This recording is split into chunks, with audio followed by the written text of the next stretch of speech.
भगवान कहता है, कोई गॉड कहता है, लेकिन कोई तत्वांतर इसमें नहीं है। गीता की विशेषता यह है कि गीता संसार के तमाम भाषाओं में इनका अनुवाद हुआ है। संसार के तमाम भाषाओं में अनुवाद होने के कारण विश्व ने इसे ग्रहण किया है। जो चीज सारे संसार में है वही गीता में है, जो गीता में नहीं है वह संसार में नहीं है। इसीलिए भगवान कृष्ण की तो वेदवाणी एक सदविप्ता बहुधावरण थी, एक है और बहुत हो जाओ, बहुत हो जाओ में मुस्लिम हो गए, मुस्लिम कुल से खानदान से आए तो अल्लाह कहलाए, कोई क्राइस्ट कहलाए, कोई भगवान बुद्ध कहलाए, कोई इसका, इसीलिए उन्हीं का यह विभिन्न रूप है। इसीलिए मैं इस बात को साफ साफ करना, और आप लोगों ने सुना भी, कोई अंतर नहीं है। हमने पहले भी कहा शब्द का कोई अंतर हो सकता है, तत्वांतर कुछ नहीं है। यह मनुष्य सारे लोग उनके स्वरूप को जान नहीं सकते। मनुष्यानाम सहस्रेषु कस्मिन्नापि सिद्धे कस्मिन्ना सिद्धे अपि वेति मम तत्तव। ढेर करोड़ मनुष्य संसार में है।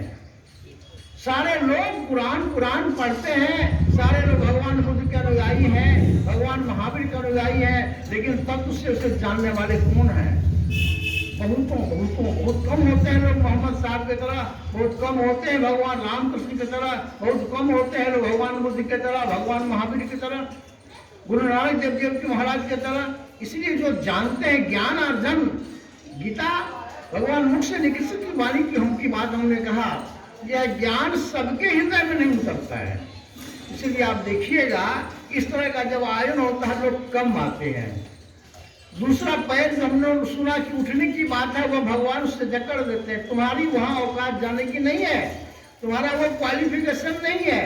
यहाँ वही लोग आए हैं जिनको धर्म से जिनको सद्भावना है, जो धर्म प्रेमी लोग हैं, जो आत्मा परमात्मा को जानने की बात करते हैं, जो पृथ्वी और आकाश सटने की बात करते हैं, जो आत्म परमात्मा मिलन की बात जानते हैं, वैसे ही लोग आते हैं। ऐसे लोग तो कम होवे न करेंगे। बहुमूल्य चीज खरीदने वाले की दुकान में भीड़ कम होती है, यह बात मानना चाहिए लोगों को। इसीलिए यह हृदय ग्राह्य सबका नहीं होता है। भगवान कृष्ण अद्भुत अवतार हुए संसार में, 16 कलाओं से उत्तीर्ण हुए गए, वैसा अवतार अब तक पृथ्वी पर नहीं हुआ। द्वापर युग में उनका अवतार, जन्म से उनकी कहानी और उनका जो संसार में रहना, लोगों को ज्ञान देने की बात हुई, वो सार्वजनिक बात है। इसीलिए भगवान कृष्ण के इस ज्ञान को ग्रहण करने योग्य है। भगवान कृष्ण को किसने नहीं देखा? जो उस काल के लोग थे सारे लोगों ने देखा। 18 अक्षौहिणी सेना मारी गई और इतनी संपत्ति संस्कृति का विनाश हुआ उस काल में, जिसकी भरपाई आज नहीं की जा सकती है। लेकिन उस बात से बचने का ज्ञान ही जीता है कि हमको कैसे उन विवादों से बचना चाहिए, कैसे संस्कृति और संस्कृति के लिए जो संसार में लोग झगड़ा लड़ाई करते हैं, धर्म मजहब के लिए करते हैं, यह तमाम कोई बात नहीं है। यह सारे धर्म एक ही हैं। इसको आत्मसात करने की आवश्यकता है। भगवान श्री कृष्ण ने बताया जो लोग इसे आचरण करते हैं वो लोग इसको आचरण करेंगे जिनकी आत्मा पवित्र होती है, जिनका ज्ञान पवित्र होता है, जो सम्मत विचार के होते हैं, जिनका परिवेश सुंदर होता है, वही लोग इन तरह की बात करते हैं और ऐसी बातों में आते हैं। भगवान कृष्ण उस ओर की जाने की बात करते हैं जहां संसार के सारे लोगों की बात करते हैं। जहां हम लोग अपनी हद की बात करते हैं तो उसका दुष्परिणाम देखने को मिलता है कि हम लोग संसार में लोग कहीं जो हद करते हैं, यहाँ दो धारा ही बहती है। एक विचारधारा दुर्योधन की है और एक विचारधारा युधिष्ठिर की है। चाहे आप जिस रथ पर सवार हो जाओ, धर्म या अधर्म का यह युद्ध है, उसका यह परिणाम भी निकला है। इसीलिए आप क्या चाहते हैं? आप जिस विचारधारा में सोना चाहते हैं, विचार पांडवों की तरफ तो बस ये 5 पांडव थे, उधर तो असंख्य खून सेना थी। इसीलिए हमने कहा कि इधर तो कम लोग होंगे ही, इस रथ पर सवार होने के लिए कम लोग आते हैं। धर्म रथ पर चढ़ना कोई सहज बात नहीं होती है और अधर्म के रथ पर चढ़ने के लिए तो लोग अंधेरे में भी जाते हैं, लेकिन यहाँ दिन के उजालों में लोगों को आनंद से अपने आप को कतराते हैं। शर्म महसूस नहीं करते हैं कि उनके पास वैसी पूंजी नहीं होती है कि वहां तक हम पहुंच सकें। तो परिणाम क्या होता है? संसार के लोगों को यह ज्ञान जानना चाहिए कि हमें धर्म और अधर्म की बात जो करते हैं, पाप और पुण्य की बात करते हैं, कर्म और अकर्म की बात करते हैं, ज्ञान और अज्ञान की बात करते हैं, जन्म और मृत्यु की बात करते हैं, यह सारी बातों का ज्ञान गीता में समाविष्ट है। गीता के ज्ञान को जो जानेगा वो अपने आप को जानेगा, जो गीता को नहीं जानेगा वह उस अपने आप को जानने से बहुत बहुत बहुत दूर हो जाएगा। इसलिए भगवान कृष्ण ने कहा कि मुझे जानो। मुझे जानने के लिए क्या? भगवान कृष्ण ने अर्जुन का सारथी के रूप में काम किया, लेकिन स्वयं अर्जुन भी उसे नहीं जान सका। साथ में रहने से कुछ नहीं हो जाता है। उनके स्वरूप का, भगवान का दो स्वरूप होता है, एक सगुण साकार स्वरूप होता है और निर्गुण निराकार स्वरूप होता है। जो लोग भक्ति के मार्ग में जाते हैं, अगर निर्गुण निराकार स्वरूप नहीं होता, एकम सद्गुरुता बहुधा वदंती, यह नहीं हो सकता। सगुण साकार में एक ही होते हैं। राम राम के तरह राम ही है, वह सगुण साकार में भी कृष्ण कृष्ण के तरह एक ही है। तो सब एक तुम्हें है माधव मन मुंशत अनुमान। विद्यापति बहुत बड़े विद्वान हो गए। उनकी साधना इतनी पूरी थी कि माता गंगा, माता दुर्गा, भगवान कृष्ण, महाजगेश्वर भगवान शंकर उनके यहाँ आकर के चाकरी करते थे। यह उगना रेतु कथा गया, ऐसा सिद्ध भूमि भारत का है। यहाँ विचित्रताओं का देश है। सर्वधर्म समन्वय की बात करता है गीता, और सभी अंगों को समेट कर कछुओं की तरह इस संसार में जीने का यह ज्ञान देता है कछुआ। भगवान श्री कृष्ण ने कहा है, हे अर्जुन, गीता मेरा हृदय है। जो गीता का पाठ करता है, जो गीता को सुनता है, जो गीता को समझता है, मैं, वह मेरे हृदय में बसता है और मैं भी उसके हृदय में बसता हूँ। भगवान कृष्ण का यह ज्ञान सभी धर्मों के लोगों के लिए है। इनकी प्रासंगिकता जब तक यह संसार रहेगा, आकाश रहेगा और ग्रह नक्षत्र संसार में मंडराते हुए रहेंगे, तब तक इसके समसामयिक इनकी प्रासंगिकता रहेगी। विद्वानों के लिए और विद्वानों के लिए, पढ़ों के लिए और बिना पढ़ों के लिए, क्या रानी के लिए, क्या मेहरानी के लिए, सबको यह आत्मसात करने का ज्ञान है। भगवान मुख से निश्चित यह वाणी को इसलिए इसको गीता कहा। सगुण साकार के मुख से जो निकली हुई वाणी होती है उसे गीता कहते हैं, और निर्गुण निराकार के मुख से निकली हुई जो वाणी होती है उसे गायत्री कहते हैं। मोहम्मद साहब कोई पढ़े लिखे नहीं थे, कबीर साहब कोई पढ़े लिखे नहीं थे, हम लोगों के तरह डिग्रीधारी नहीं थे। उनके हृदय में आयत उतरता था, उससे ही आवाजें गायब करते हैं। वह कोई पहुंचा हुआ पुरुष सुनता है, जिसको हम लोग आकाशवाणी कहते हैं। आकाशवाणी हुई, उनके हृदय में वो आयत उतरता। कबीर साहब ने मसीह कागज छुइयो नहीं, कलम गइयो नहीं हाथ। और आज बड़े बड़े विद्वान लोग पीएचडी डिग्री करने से उसमें थक जाते हैं, थकते नहीं है, उनकी साधना पूरी नहीं होती है। इसलिए गीता का यह ज्ञान आत्मसात करने का ज्ञान है। गीता यह गाने योग्य है, गीता यह अपनाने योग्य है, गीता साधन करने योग्य है। गीता को जानकर सगुण साकार की भक्ति और निर्गुण निराकार की भक्ति होती है। जो कर्म अच्छा करेंगे उसे स्वर्ग की प्राप्ति होगी, जो निर्गुण निराकार को धावेंगे वो मोक्ष को प्राप्त करेंगे। यह गीता का साधन बताता है। एक बात जो कहने की है, पांचों भाई पांडव कृष्ण के साथ रहा करते थे। मैंने कहा कि भगवान श्री कृष्ण कुरुक्षेत्र के मैदान में जब लड़ाई हुई तो वह स्वयं सारथी थे भगवान श्री कृष्ण के, लेकिन उनको अपना विराट रूप भी दिखाया था। क्या वह मुक्ति का कारण हो सकता है? मैं कुछ निर्गुण निराकार के बारे में कहता हूँ। क्या यह मुक्ति का कारण हो सकता है? तो कहा नहीं, यह मुक्ति का कारण नहीं हो सकता।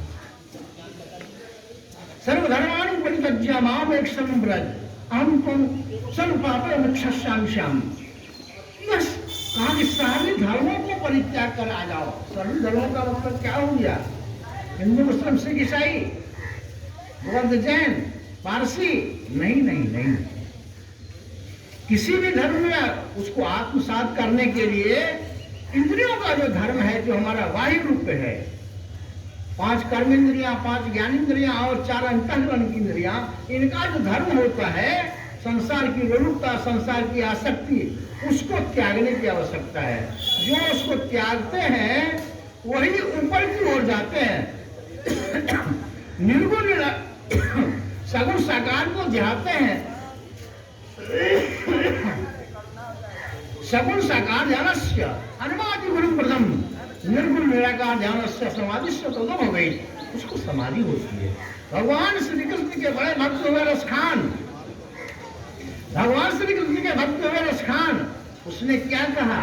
अभी जाकर देखिए ब्रजवासियों के वृंदावन में जाकर के देखिए, कितना बड़ा है, 3 एकड़ मूर्ति पर आज समाधि बनी हुई है, और उसमें लिखा हुआ है वह अहिर की छोड़िया चचिया बरसात पे नाच न जाओ। उनके जो समाधि बनी है उस पर लिखा हुआ है। और उसने क्या कहा?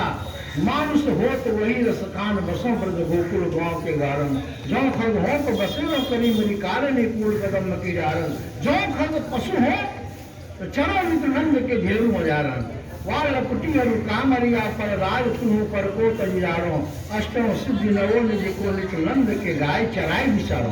ये रसखान कौन थे? मुसलमान कुल परिवार के थे। इसीलिए हमने कहा कि गीता को आत्मसात करने का रहीम कौन थे? मुसलमान कुल खानदान के थे। हमारे जो हैं कुछ कारण बस हम लोग का वेशभूषा का कुछ अंतर हो गया, कुछ रस्म रिवाज का कुछ अंतर हो गया। कोई ढेका पहन के चलते हैं, कोई ढेका खोल के चलते हैं। देखिए हमारे जो साधु संत हो जाते हैं वो लोग ढेका नहीं लगाते।